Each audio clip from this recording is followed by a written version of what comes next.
మహిళల అభివృద్ధి ప్రభుత్వ ధ్యేయమని కోదాడ ఎమ్మెల్యే పద్మావతి రెడ్డి అన్నారు. సూర్యాపేట జిల్లా మునకాల మండల కేంద్రంలో ఇందిరా మహిళా శక్తి ఆధ్వర్యంలో మహిళలకు 1678 చీరలు పంపిణీ నిర్వహించారు. మహిళల ఆత్మగౌరవం పెంపొందించేందుకు ప్రభుత్వం అన్ని విధాల ప్రయత్నం చేస్తున్నట్టు తెలిపారు. అంతకుముందు ఊరు చెరువులో చేప పిల్లల పంపిణీ ప్రారంభించారు.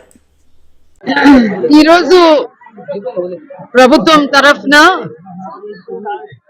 ఇందిరా గాంధీ చీరలు పేరు మీద ఈ రాష్ట్రం అంతటా కూడా చీరల పంపిణీ కార్యక్రమం స్టార్ట్ అయింది. నేను ఈ రోజు ఇక్కడ మునుగాలలో కూడా ఆ కార్యక్రమంలో నేను పాల్గొన్నాను. ఈరోజు మునుగాల మొత్తం మండలానికి దాదాపు 11,000 చీరలు వచ్చినాయి. ఫస్ట్ ఫేజ్ లో ఈ ఫేజ్ లో అంతా ఎవరైతే సభ్యులు ఉన్నారో సెల్ఫ్ హెల్ప్ గ్రూప్స్ లో వాళ్ళందరికీ కూడా ఇవ్వడం జరుగుతుంది.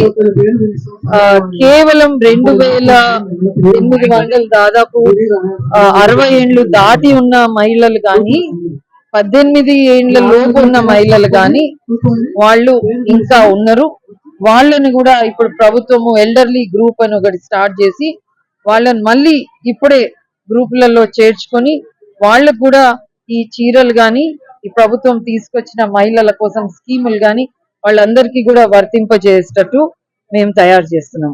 సో ఈ రోజు రేపట్లో నా నియోజకవర్గంలో చీరల పంపిణీ కార్యక్రమం పూర్తవుతుంది. ఈ రోజు మేము ఇక్కడే మునుగాలలో చెరువు కూడా చేపలు విడుదల చేసాము ఫిషరీస్ డిపార్ట్మెంట్ తరఫున. మరి ఈ 2 రోజుల్లో కూడా నా నియోజకవర్గంలో దాదాపు అన్ని చెరువులకు కూడా చేపలు కూడా చేరుతాయి. Thank you.